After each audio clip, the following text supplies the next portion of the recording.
कक्षा 10 मैथमेटिक्स।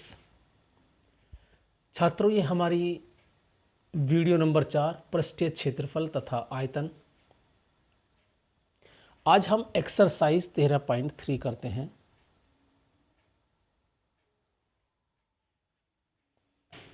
और इसका क्वेश्चन नंबर लेते हैं 2। क्वेश्चन नंबर 2 एक बार आप चेक कर लें।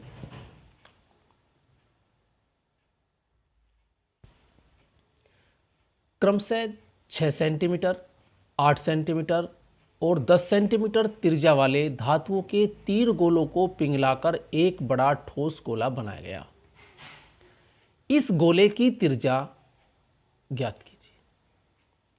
तो ये आपस में कन्वर्जन वाले हैं, एक स्टैंडर्ड आकृति को या बहुत सारी स्टैंडर्ड आकृति को किसी एक विशेष स्टैंडर्ड आकृति में बदलना।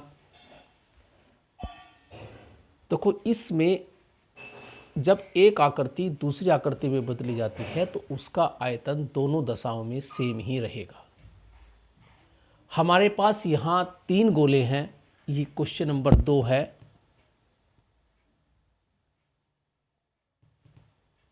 एक गोला नंबर 1 है, उसकी त्रिज्या 6 सेंटीमीटर है, R1 मान लिया। एक दूसरा गोला है, उसकी त्रिज्या 8 सेंटीमीटर है, R2 6 सेंटीमीटर है। और एक तीसरा गोला है जिसकी त्रिज्या 10 सेंटीमीटर है, R3।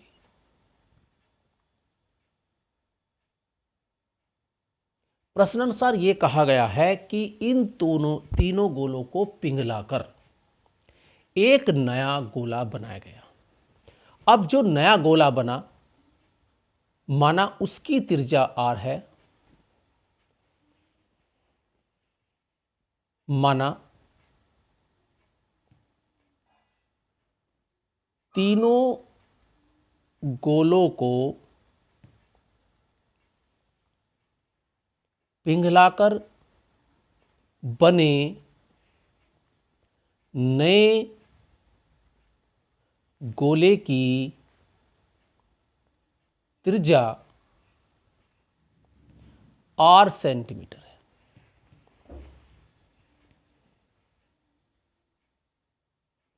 प्रश्नानुसार हम कह सकते हैं बड़े गोले का जो आयतन होगा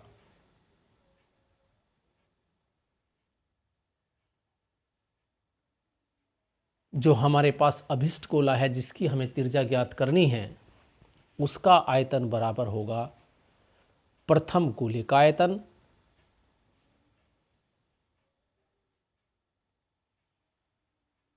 प्लस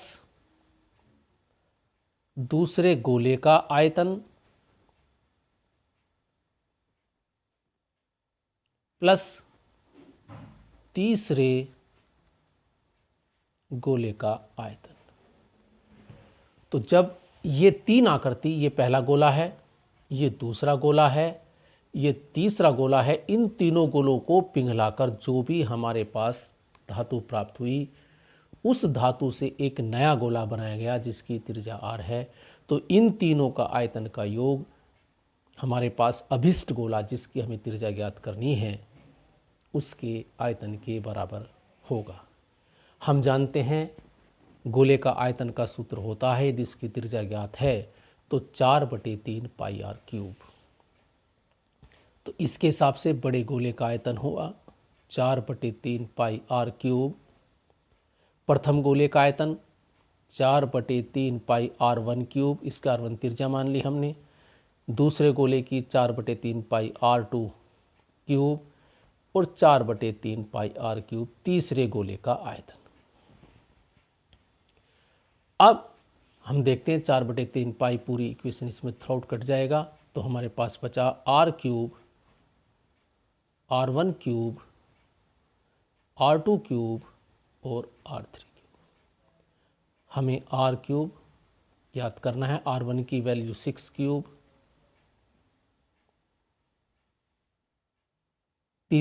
दूसरा गोले की त्रिज्या 8 क्यूब, और 10 क्यूब।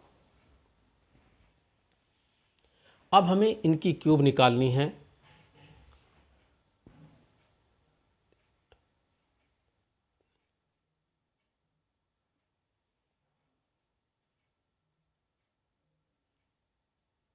छः की क्यूब 216, 8 की क्यूब 6864, 8 चौक 32, 3, 8 512 प्लस 1000, इसे ऐड कर दें। 628 2 7 और हमारे पास हो गया 1, यानी 1728 आ गया। अब इतने घन सेंटीमीटर हुआ, ये इतने आर क्यूब क्या हुआ, इतने घन। देखो इसका मात्रक क्या होता है, घन सेंटीमीटर। अब हमें आर ज्ञात करना है तो इसका घनमूल ज्ञात करना है। तो आर क्यूब बराबर 1728 का घनमूल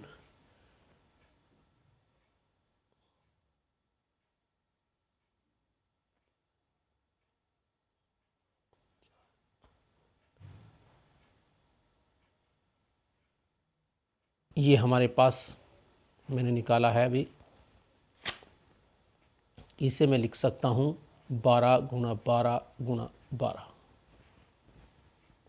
तो ये आर इसका घनमूल हो गया हमारे पास। फिर ये घनमूल का निशान है तो आर बराबर आ गया 12 सेंटीमीटर। तो हमारे पास अभिष्ट गोले का जो है, अभिष्ट गोला जो हमें ज्ञात किया है नया, उसकी त्रिज्या 12 सेंटीमीटर है। तो ऐसे ही इसमें क्वेश्चन और हैं। एक इसका क्वेश्चन है इसमें 6 है, करते हैं। क्वेश्चन नंबर 6 की रीडिंग करते हैं।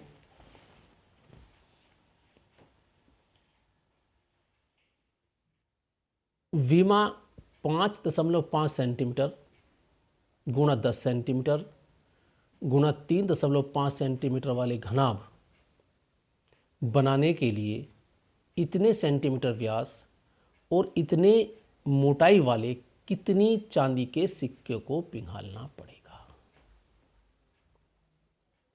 देखो छात्रों, हमारे पास चांदी के सिक्के हैं कुछ, उनसे पिघालकर हमें जो धातु मिलती है उससे एक घनाभ बनाना है इस विमी का। तो कितने सिक्के हमें पिघाले। देखो एक सिक्के के आयतन को यदि हम इस घनाभ के आयतन से भाग दे दें तो सिक्कों की संख्या हम प्राप्त कर सकते हैं। ये घनाभ है, सिक्का हम जानते हैं एक बेलन का रूप होता है। तो इसका हम सिक्के का आयतन को घनाभ के आयतन से भाग देंगे। तो मैं अगर डायरेक्ट करूं थोड़ा सा, तो घनाभ का आयतन जो मेरे पास है, जो मुझे बनाना है, वह हुआ 5.5 लंबाई। जो भी विमाएँ हैं इसमें विमा लंबाई के बारे में 10 और 3.5, तीनों विमाओं की मल्टीप्लाई कर दी। घनाभ है इतने घन सेंटीमीटर। ध्यान। अब बात करते हैं हम सिक्के की।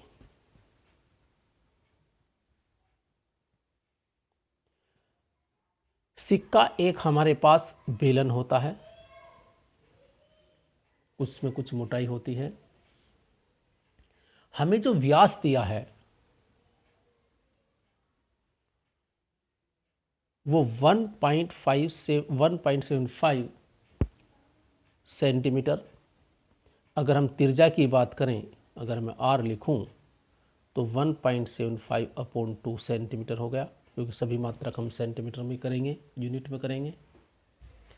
और अब इसने कहा है मोटाई जो है, मोटाई से मतलब ऊंचाई हुई। अगर कोई सिक्का गोल है तो उसकी मोटाई होती है वो, मतलब ऊपर को हाइट, यानी से हम एच कह सकते हैं। सिक्के की मोटाई लिख लें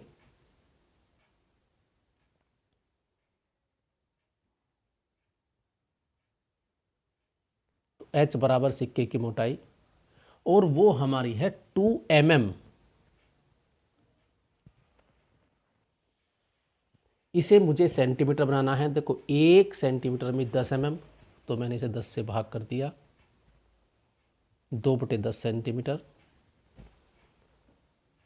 यानी 1/5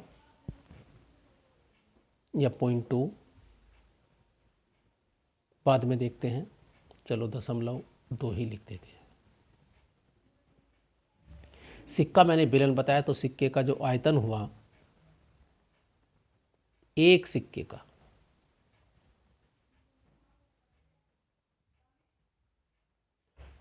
πr²h,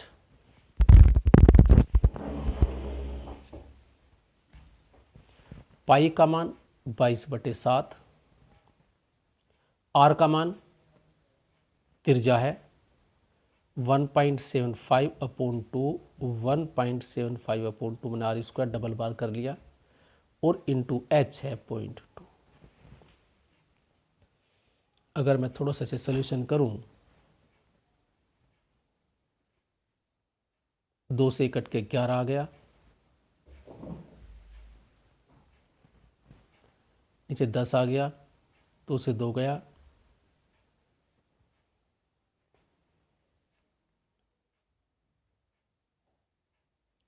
7 दूनी 14, 7 पंजे 35, 0.25, 1.75 और अपॉन 10, इतने घन सेंटीमीटर। और बाद में हल करेंगे। तो सिक्कों की संख्या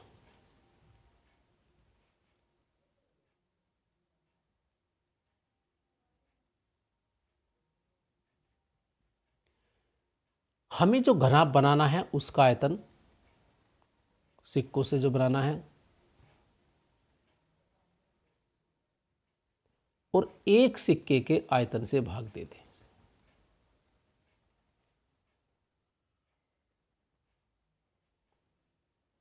घनाभ का आयतन है 5.5 गुणा 10 गुणा 3.5। एक सिक्के का आयतन है 11 0.25 1.75 अपॉन 10 चला गया ऊपर। अब थोड़ा सा सोल्यूशन करते हैं इसे।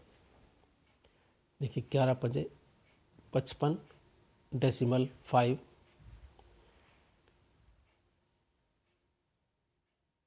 इसे मैं 50 लिख लेता हूँ। इस डेसिमल से इस डेसिमल ये चला गया, ये 2 जा हो गया,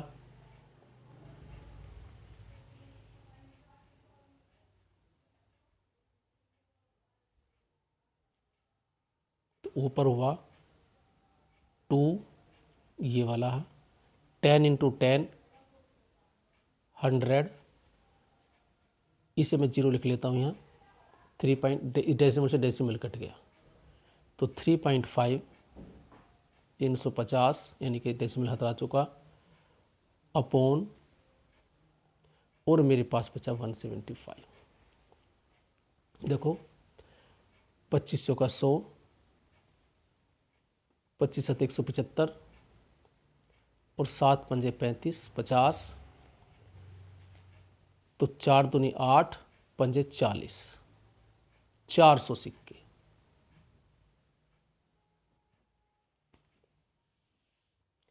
तो इस ईंट को बनाने के लिए हमें 400 सिक्के पिघलने पड़ेंगे। तो सबसे पहले हमने क्या किया, जो हमें घनाभ दिया है उसका आयतन ज्ञात कर लिया, जो सिक्का दिया है उसका आयतन ज्ञात कर लिया। सिक्का एक बेलन होता है, ध्यान रहे यूनिट का है, ध्यान रखा हमने, थोड़ा सेंटीमीटर करा। हमने एक सिक्के का आयतन निकाला, और सिक्कों की संख्या बराबर जो होगी वो घनाभ के आयतन अपॉन एक सिक्के का आयतन। और ये हल करेंगे, कैलकुलेशन वर्क है, ध्यानपूर्वक करें। 400 सिक्के हमारा आंसर आया। तो ये वीडियो ध्यान से देखें। Thank you, have a nice.